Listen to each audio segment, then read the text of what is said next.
To call it an eventful week would possibly be an understatement, because that's exactly what it was. It was everything and nothing all at once. The State of the Nation address has finally come and gone. We've had the water crisis that we're still worried about and wondering about, the crime situation in the country, all the events of the week coming to the fore. So that is why President Cyril Ramaphosa's 10th State of the Nation address on Thursday in Cape Town was so important. It was the highly anticipated speech, not only serving as a midterm report card of the government of national unity, but also trying to provide a roadmap for the year ahead. This is your Politics Wrap.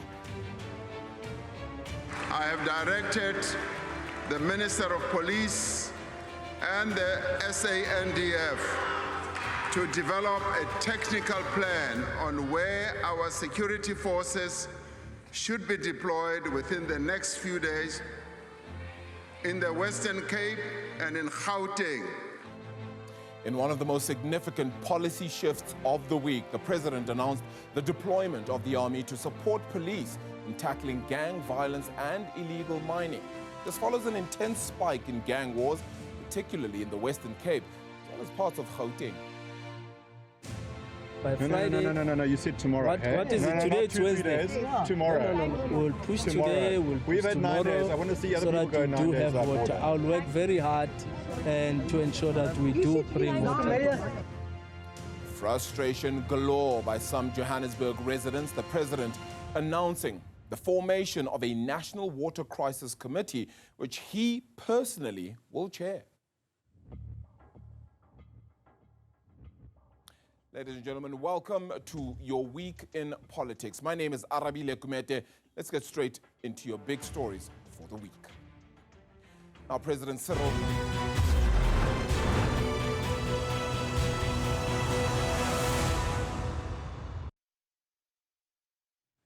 All right, well, let's get into it, because President Cyril Ramaphosa has announced the establishment of a water crisis committee, a national one, which he will chair himself. It comes in the wake of several water outages affecting Gauteng and other parts of the country. He was delivering the 2026 State of the Nation address on Thursday. 3 years ago, when we were experiencing daily power cuts, we established the National Energy Crisis Committee to enable a focused national response. We overcame what seemed like an insurmountable challenge by adopting a clear plan and delivering on it. Using the same approach, we will now elevate our response to water crisis to a National Water Crisis Committee, which I will chair. The structure will bring together all existing efforts into a single coordinating body. The Deputy President has been working with a number of water authorities in the country, and we will coordinate all that to make sure that we address this problem. Now, the president says municipal managers who violate the National Water Act will face the full might of the law. He says criminal charges have already been laid against 56 municipalities for failing to provide water. National government cannot stand by and believe that local government will be able to solve the problem which they are not able to solve. National government will therefore intervene. We will hold to account those who neglect their responsibility to supply water to our people. Government has already laid criminal charges against 56 municipalities that have failed to meet their obligations. We will now move to even lay charges against municipal managers for violating the National Water Act. All right, let's get into some of the key themes from President Cyril Ramaphosa's Sona address this past week. Roland Henwood, public policy specialist at the University of Pretoria, Prof. Stephen Devereaux, development economist at the University of the Western Cape, and political analyst from the University of the Free State, that's Annette Solomons, all joining us this evening here on the Politics Wrap. Folks, thank you so much for the time. Appreciate it. Sanet, let's maybe start off with you. It's sometimes very easy to say we should try and give this a rating. We should try and figure out a way to say how well the president did when it comes to the State of the Nation address. Does that even matter when the first and most important thing here is, did he deliver and give hope to South Africans? Do you think he did that? Over the years, the president has obviously tried to appease a number of different people and stakeholders. Here, we would see him trying to appease business by giving tax incentives. We would see him appease ordinary citizens who do not necessarily have access to homes, for example, by talking about land reform. So I think that he tries to appease a number of stakeholders, but sometimes because of how widely he stretches himself, I think it is quite challenging to appease everyone. I think that he tries to deliver, but I think that he also ends up just giving a number of promises that are quite challenging to deliver on. Yeah, Roland, one would say that he came in saying, Tumamina, but we've sent him and very little has actually been done since, some would say. What are your thoughts? Yeah, I think the important issue is what counts against the president is not the speech of last night, but the previous 9 years, where people have become very disillusioned, and he's seen as somebody that makes a lot of promises, and he leads a government that cannot deliver. So last night's speech, I think, was different. It was more focused on issues. It was more focused on solutions that did not seem out of this world. But the challenge is in delivering. And unfortunately, the levels of trust in the president and the government is quite low on the score. So the challenge is not what he said last night, but what he has not done up to now. Yeah, Prof. Devereaux, we don't often do polling in this country, but if we were to poll the president post-Sona, what do you think his approval rating would be? Well, speaking personally, I'm going to give him 9 out of 10 for the speech. But I think we need to rate the speech twice. Once is on the night itself, and I think it was a beautiful speech. It was full of plans, pledges, and promises, as they always are. But we need to then have another rating in 10 or 11 months' time, just before the next Sona, and see how many of those plans, pledges, and promises he's actually delivered on. And when we do that, we will find, having looked back over previous Sonas, that very little gets delivered. All those promises seem to disappear between now and next year. And so I would say probably we would give him a 4 or 3 out of 10 when it comes to delivery on the speech. So the speech was great, but what's the follow-through? What's going to actually come out of this? And that's what we need to assess in a few months' time and a year's time. So, Prof, do you think that this was just electioneering, a beautiful, pretty speech ahead of a local government election year in which, of course, he still has to put his best foot forward? I don't want to be that cynical. I think there is obviously a nod towards the local elections, but I also feel that he has got some serious issues that he's trying to address, and we should give him credit with trying and with making commitments to do certain things. Some quite big things are going to happen if any of these pledges are carried through. The question is, how effective will they be? Because it's easy to set up committees and task forces and promises and that. But, you know, the implementation, actually solving the problem is where we seem to fall short as a country, as a government. And so I would say, yes, he's trying to appeal to voters, but he also has to come through for voters before the election so that they can see there is actually real change happening this time and it's not just all hot air. Sanet, you agree?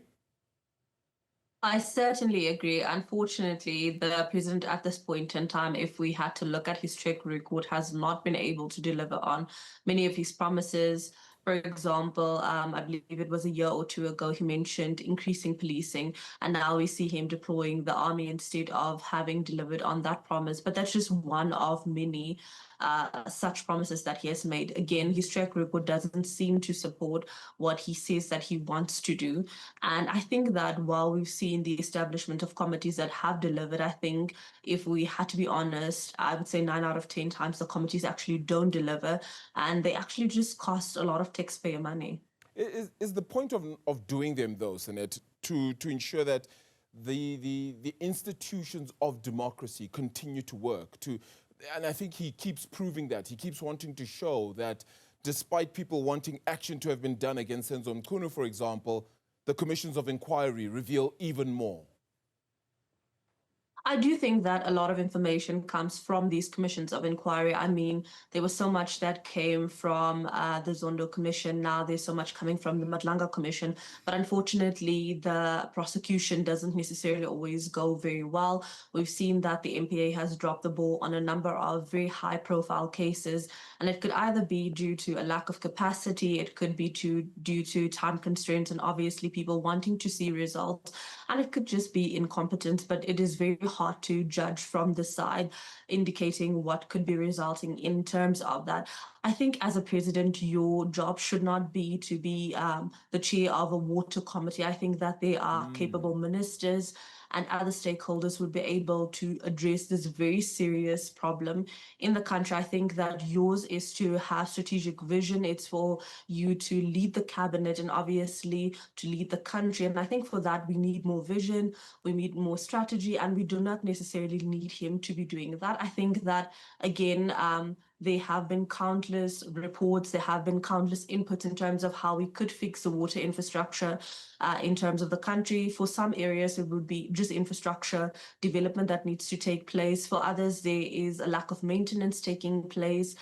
For others, it could just be because there's a lack of taxes and rates that are being paid. And as a result, those municipalities are not able to deliver in terms of that. So there are other alternatives that could be followed in order to actually address the water crises in many of these areas. And again, while this is a very important and I would say nearly a crisis situation, I do think that the president should be focusing somewhere else. And I think that one of the ministers should be able to address this quite competently. You know, I hear what you're saying, Sanette, but Roland, if I come to you, they often say, if you want something well done, do it yourself. Is that not what the president is doing now? Well, that's what he's doing, and it's working. If you look at what is run from his office, it's definitely very effective and is achieving more than anything else. The question then is, why have all the ministers and cabinet if that's not working? And there are other problems that I think comes to the fore in this context. Part of what we heard in the speech last night was reaffirming something that seemed to have been changed in December in terms of Eskom and the unbundling of Eskom. And the president came out last night affirming the original position. Why is that necessary? Where's the discipline in cabinet? Where's the minister that was responsible for this? And why did the minister ostensibly change the original agreement? And we see too much of that in South Africa. The other issue that comes to mind is doing all these things, but using exactly the institutions that are now in front of the Madlanga Commission, for instance. Policing. I mean, it's very clear that there's a huge problem with policing in South Africa.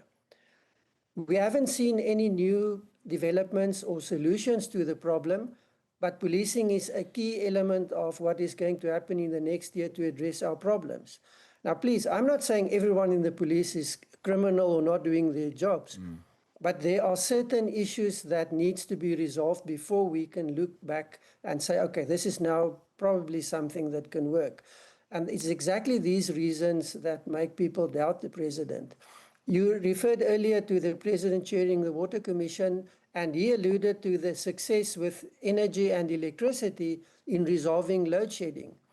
There's a big difference in this, however. With load shedding, what is not often acknowledged in terms of the successes is the fact that many citizens who have the means invested and took a lot of the load off Eskom, literally. Yeah. And that is still one of the issues that supports Eskom where they are.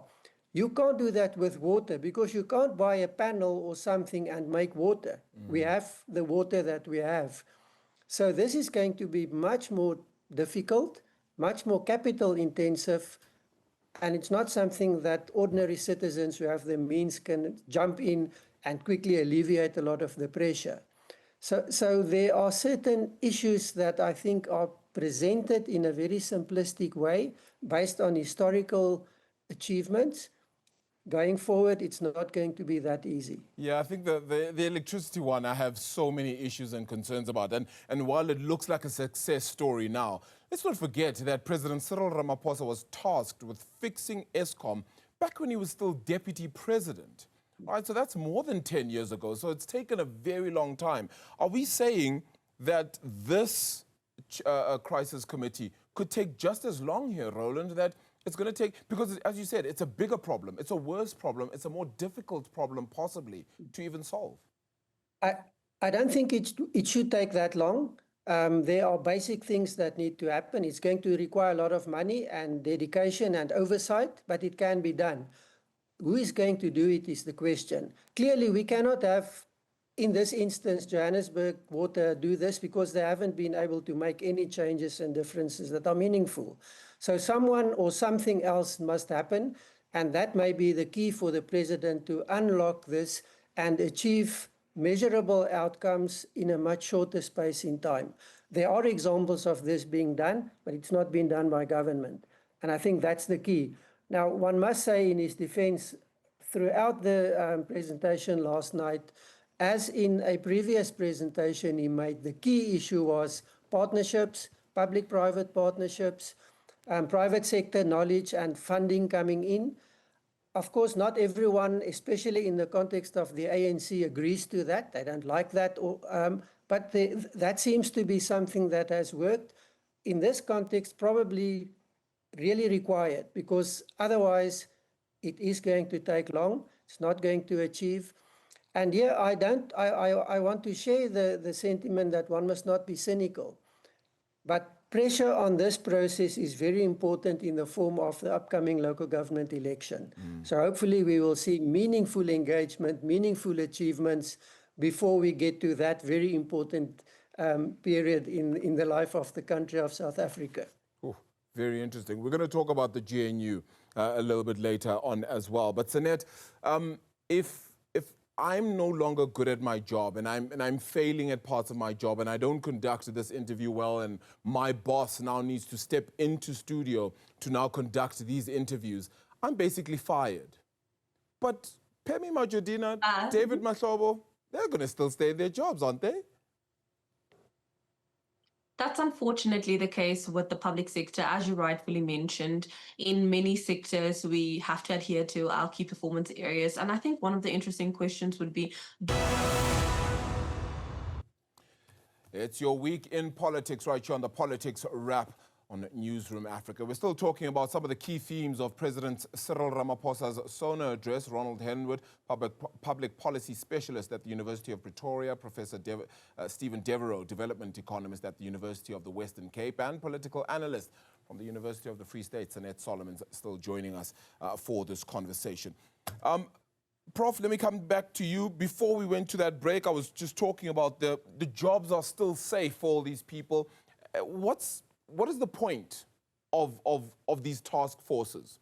When one considers that, well, you have people that are in this. Should we not be capacitating, the water and sanitation department a little bit further? Should we not be giving them a little bit more resources? If the engineers need to go to municipalities, etc., should those solutions not be in place? Creating a whole nother task force, what's the difference? I couldn't agree more. And I think one of the things that makes people a bit skeptical about this government and maybe have lost confidence in the president is that we hear the same kind of things said over and over again year after year on January the 8th on Sona. Even in the national budget speech, we hear the same things. They're going to fight corruption. There's going to be lifestyle audits. Now he's going to tackle local government. The president even said last night, and I quote, the local government system is not working. It is governed by patronage. I mean, sometimes he sounds like an analyst. He sounds like an academic observing this failing government and telling us what's wrong. He's in charge, why hasn't he done something? Every year, the Auditor General comes out with these terrible reports on all these local governments and nothing seems to be done about it. So I don't think we need what's coming up now. A white paper on local government is coming out soon. Why don't we just act on the Auditor General reports and hold people to account to their KPAs and their budget plans and stop the corruption around procurement and so on? All of these things are promised every year. Nothing ever happens, and we sit with the same problems year after year. So clearly, when we come to water, for instance, a lot of it is at the local government level. It is at the municipal level, and the president made that point, and there is some validity in that. But of course, there is also a national ministry and a competency around water water. And so you can't just put it onto the municipalities. They need to do their job. They need to be held to account to do their job. They need budget for that. They need good personnel, but they also need to be monitored and held accountable to deliver what they're supposed to do and not steal money and not mismanage their budgets. So yeah, I think that it's a combination of local government failure, but more importantly, failure of central government to hold local governments accountable and to make sure that they are putting the infrastructure in place so we don't end up with sewage on the streets. Very linked to the State of the Nation address. Do you remember when President Cyril Ramaphosa drove into Johannesburg, apparently on his own, to try and look at the state of Johannesburg, the inner city, and was really appalled at how it looked, etc., and tasked the Premier, Panyaza Lesufi, to fix it or else? And we still sat as we headed towards the G20, and nothing was still fixed. It still was a slapdash in some other areas. Fix it very quickly just so that it looks very good for the G20. Prof, are we still just facing a government that isn't looking at long-lasting solutions?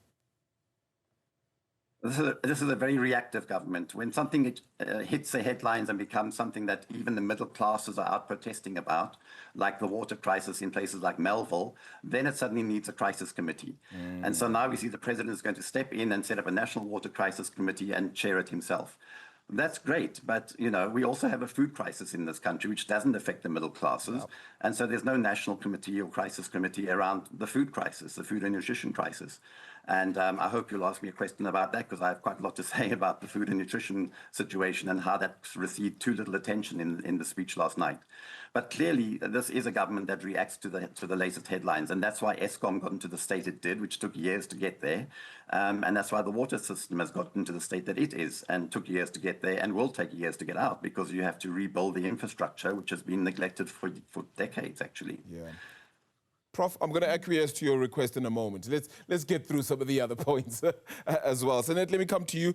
Is the GNU the reason we probably don't have a shall we say, an opposition to the Sona address as we normally would? That would be very fervent. That would be dissecting what he said a little bit more. Are they now all, in some ways, and I hate to call it this, but complicit?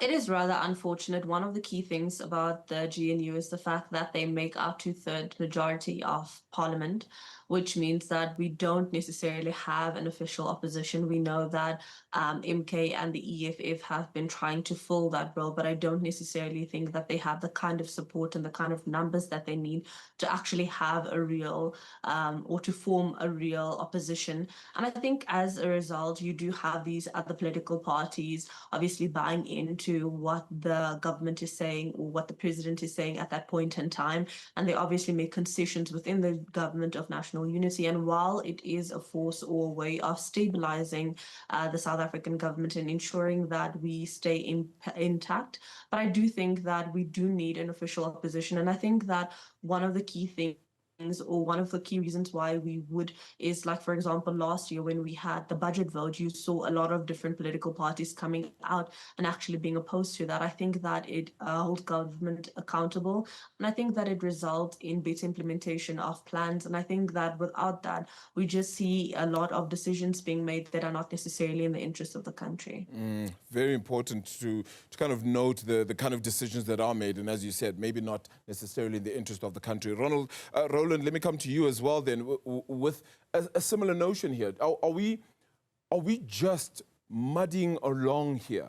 And we're trying to make incremental changes. And when we have good news stories, whether it be the FATF grey listing, whether it be the JSE continuing to climb, the Rand exchange rate, etc., which isn't necessarily only our fault, it's more the dollar weakness than Rand strength. All of those things, then we so in a rush to point them out as good news. But fundamentally, we haven't changed our own economy. Yes, that's the key issue, I think. Muddling through is probably a very accurate description. The issue is we have to decide what we want to do, and I use we in a very broad way, and then set the sights on that and start working at it.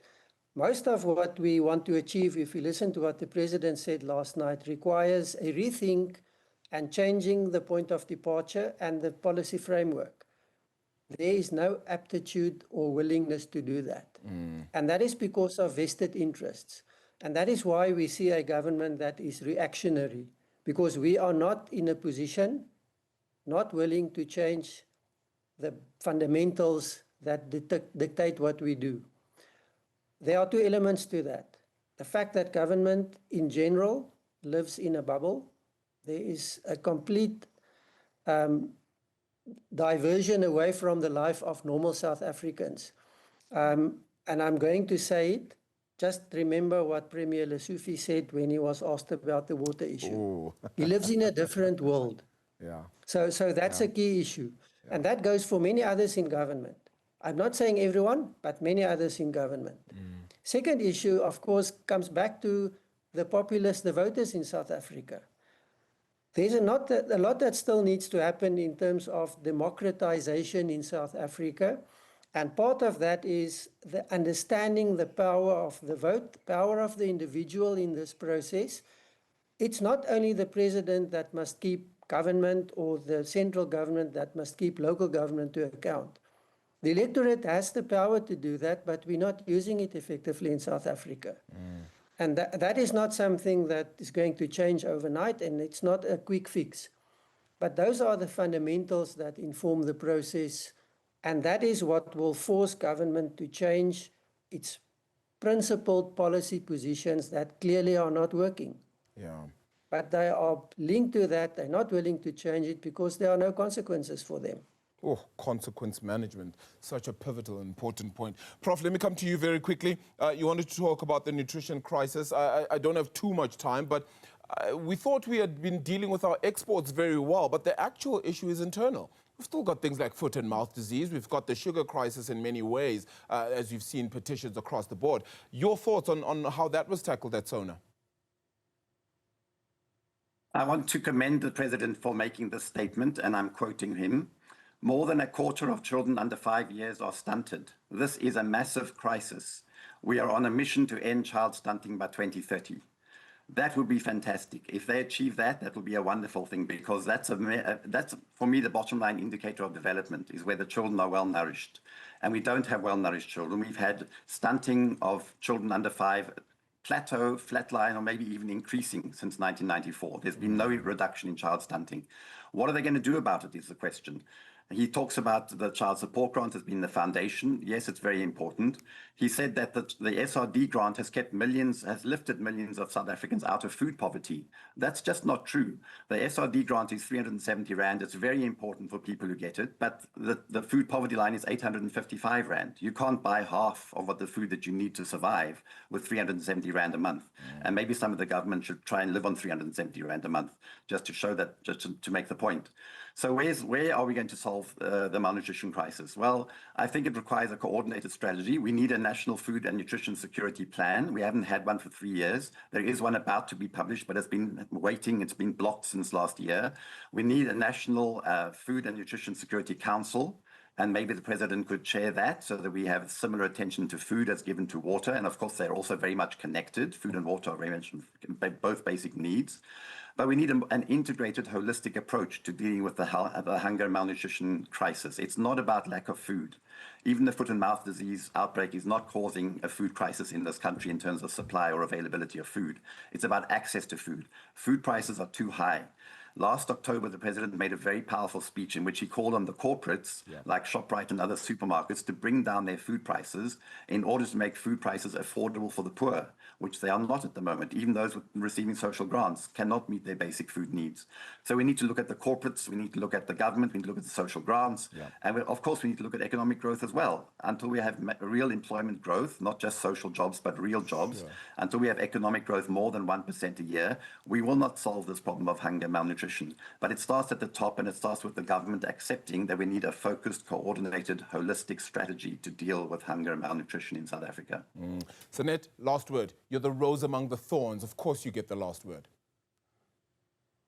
I definitely think that there were a lot of key takeaways from the State of the Nation address. I do think at this point in time, South Africans need more implementation than the development of more strategies and the establishment of more committees. I do think, as the other panelists have mentioned, consequence management needs to be at the order of the day. We can't live in a state of impunity. I think that action is needed, and I think that we don't just need it in election years, but we need it on a day-to-day basis, because South Africans are completely stretched to the max, and they deserve better. Yeah, they certainly do. And hopefully the actions are carried forward. As the saying goes, the proof of the pudding is in the eating, but maybe the wrong people are eating at this stage. To all three of you, thank you so much for joining us for this conversation. That is Annette Solomons, political analyst at the University of the Free State. You have Roland Henwood, the public policy specialist at the University of Pretoria, and Professor Stephen Devereaux, development economist at the University of the Western Cape. All right, frustration boiling over for some residents of Johannesburg this week due to a period of dry taps. After the break, we speak about this with the DA's Johannesburg mayoral candidate. That's Helen Zeller.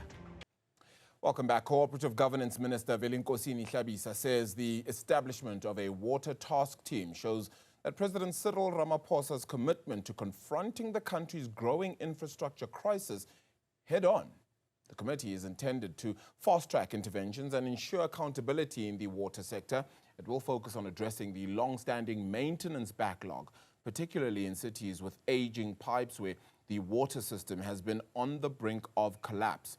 Now, government has committed to spending 156 billion rand on water and sanitation infrastructure over the next 3 years. Hlabisa says government will use all its resources to identify and fix problematic areas.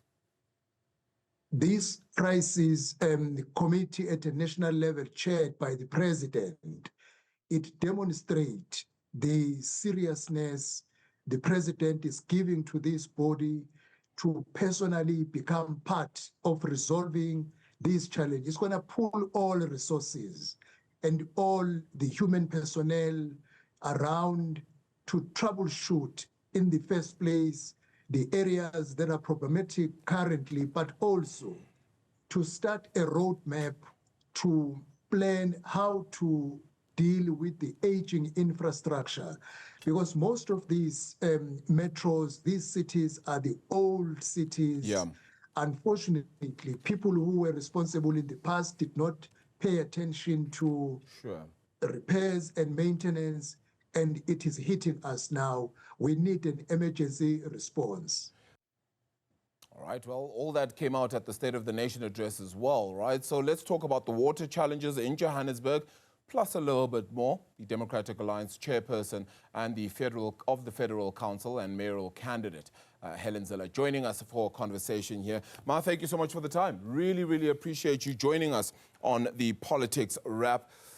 Maybe let's start off a little bit. You heard the conversation just before the break, and it really was trying to focus on the jobs are still going to remain for the leaders in the water department, water and sanitation, for example. There's a lack of accountability in some areas. Maybe it's even posturing. I wanted to get your thoughts overall. Well, we've just heard about the war room, a new task team. Now we'll just wait for the bomb squad. One thing after the other. What is lacking is implementation, as Professor Solomon said on the previous insert. That's exactly what we're needing, implementation. South Africa has no shortage of committees, war rooms and other things, no shortage of white papers and blueprints. We've got the whole lot. Johannesburg has got a really good water turnaround strategy, except it's never been funded and it's never been implemented. The DA worked very hard on a water turnaround strategy. It was accepted by the council 2 years ago, and it's just gathering dust. So that is the problem. It's not that we don't have plans, it's that we don't implement the plans. Is that a political will issue, or is that a politics issue? In that there's too much politicking and people want to fix things, but there's too much politicking, or is there just no desire to fix things because there are certain interests that may be at play here? I think it's a combination, Arabile. I think, number one, there isn't the right capacity in the right places. Number two, there now is not the money in most cities to fix things because there has been such deep corruption. And number three, there are many vested interests in maintaining a broken system because the tanker mafia, the subcontractors, and all of that love to have repeat and continuous work. And if they have a properly functioning water system, the work dries up a bit, to use a mixed metaphor. So the truth is that it's a whole lot of these things. But when you talk about politicking, I never know what you mean by that, because politics caused this problem, and it is only through politics that we're going to solve this problem. The reason why this problem exists in Johannesburg is because most voters voted for the current coalition that has driven Johannesburg into near bankruptcy, that can never balance a budget, and that has built up a maintenance backlog of 200 billion rand at least. I've been told it's a lot bigger, but let me just put 200 billion as a very conservative estimate. Now, you heard the president say 156 billion will be allocated for water infrastructure across the country. Now, to you and me, that's a huge amount of money, and quite rightly so. It's a massive amount of money, but it's not going to touch sides over 3 years to fix water infrastructure in the whole of the country, in municipalities. It literally isn't going to touch sides. And that's the worry then, is that means this problem is going to elongate. It's just going to stretch out for a lot longer. You can put a water crisis committee in place led by President Cyril Ramaphosa, but it might not be able to get the work that it needs to get done because there's so many fractured elements to this. The infrastructure development alone, as you said, 156 billion, still not enough. So what do we do then from here? Does this mean we then sit there and continue to complain, or do we let the work of this crisis committee, I suppose, come forward? No, people shouldn't complain. In a democracy, they have the power, they have the vote. And in Cape Town, there's no such problem at the moment. I mean, last year, Cape Town replaced, I think it was 165 kilometers of pipe, of water and sewage pipe. And that was 3 times more than 3 times more than Johannesburg, Tshwane, or Ekurhuleni put together. And the reason why you've got water flowing in Cape Town is because political choices that people have made for 20 years. So the solution is not to sit and wait for another blueprint and another war room and another crisis committee and another bomb squad.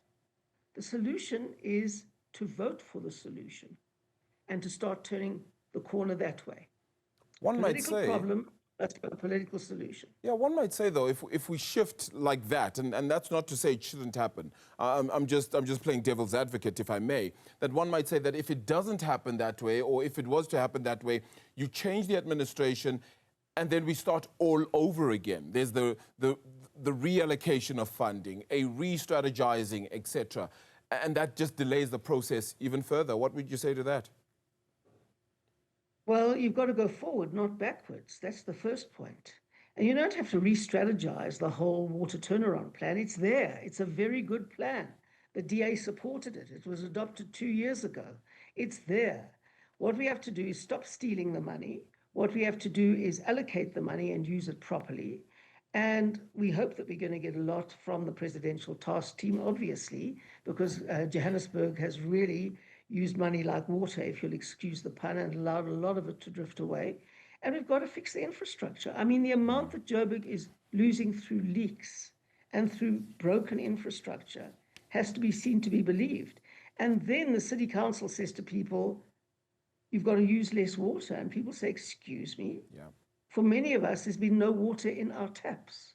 So, you know, it's that kind of incredulity that I think exists for many people who see what their government has not done and then now requires the citizenry to do. And that makes people very jaded. But I'm telling you, don't get jaded. The solution is in your hands. We protest, of course we protest, but the protest isn't going to bring back water.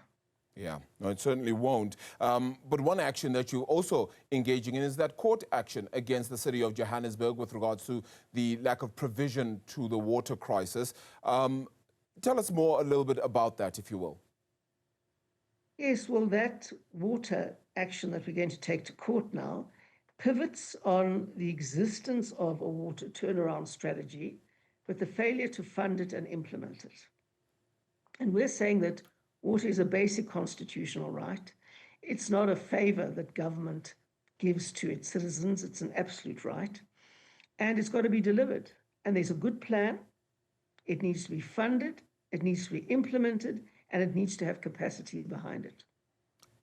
Do you not worry that maybe that might delay things a little bit? Because you know what the sentiment can always be that, oh, we'll wait to finish up this court proceeding before we actually get anything said and done.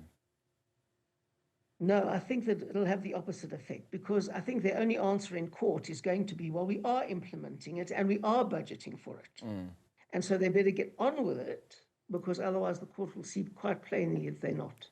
So the only answer to the court can be, well, we're doing it. And that will hasten the process. Well, Helen, I saw you the other day sitting in what was it? I don't think it was a ditch per se. I think it was water deep, and it was a pothole.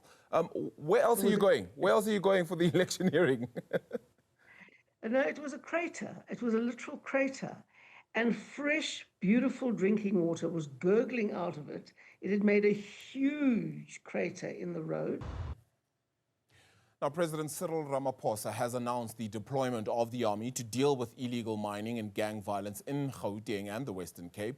He was delivering the 2026 State of the Nation address. Ramaphosa says the deployment is part of the government's efforts to step up the fight against crime.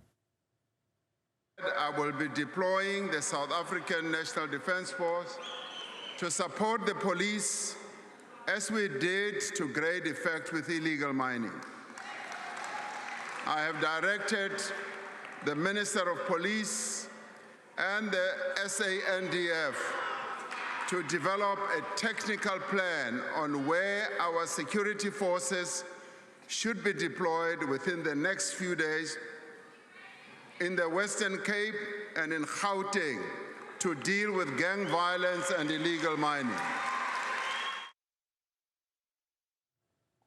Meanwhile, residents of Sporong Informal Settlement in Randfontein have welcomed the plans to deploy the army to their area to combat illegal mining.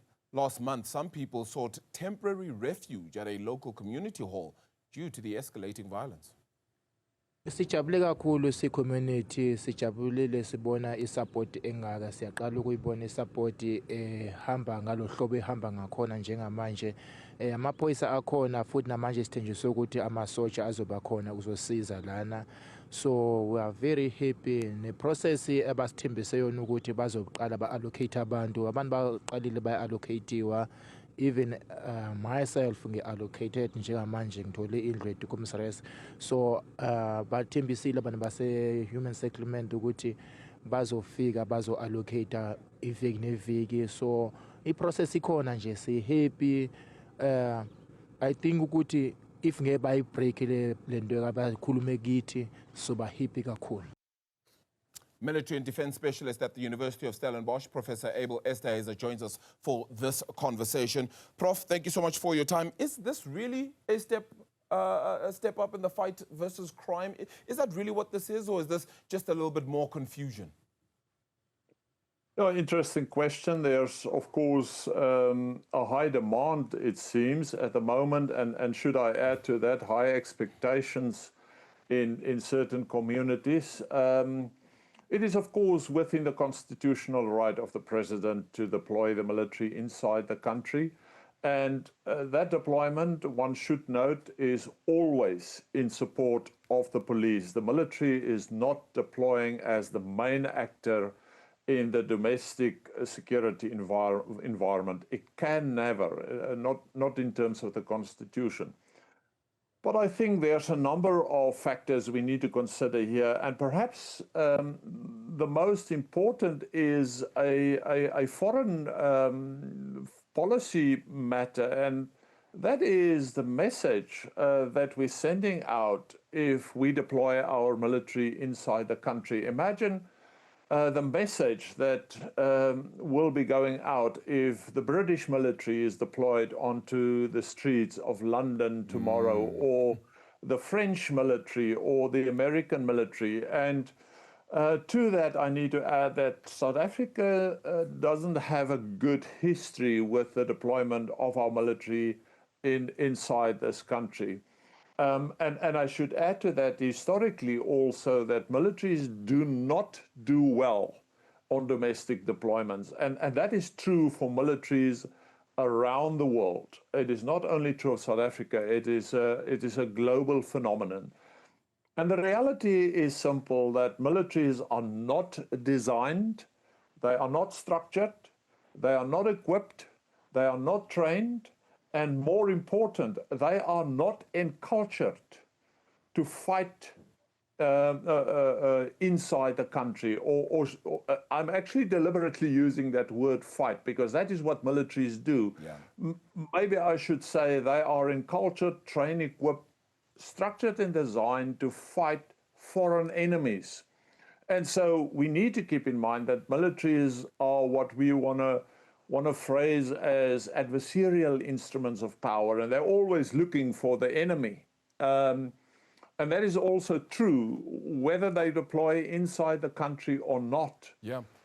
So there's a number of red lights going on here. Yeah, so I mean, that even means that it could be an escalation of violence, right? Because they're not necessarily trained to be dealing with your, let's call it, for the lack of a better term, your everyday violence, which is what some of this criminality is.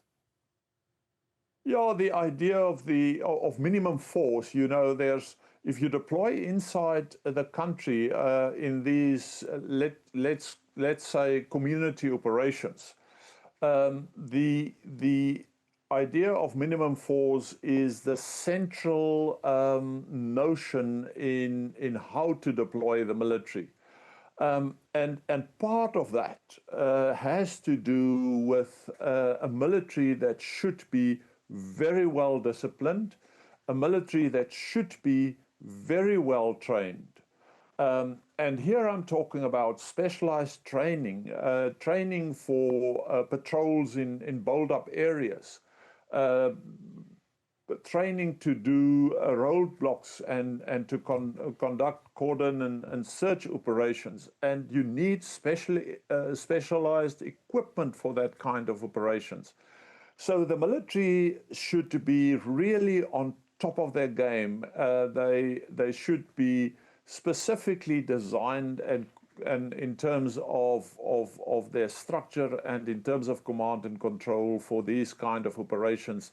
And there's ample reason for us to doubt whether our military is well prepared for this kind of operations. If we aren't as prepared as we perhaps would like to be for situations like this, why then do it? Is this just a desire to be a show of force, or could this actually result in some positivity despite all the negativity that might come with it too? Well, it depends on what kind of operations the military is to conduct and how they will be deployed. I mean, that's a critical part of it.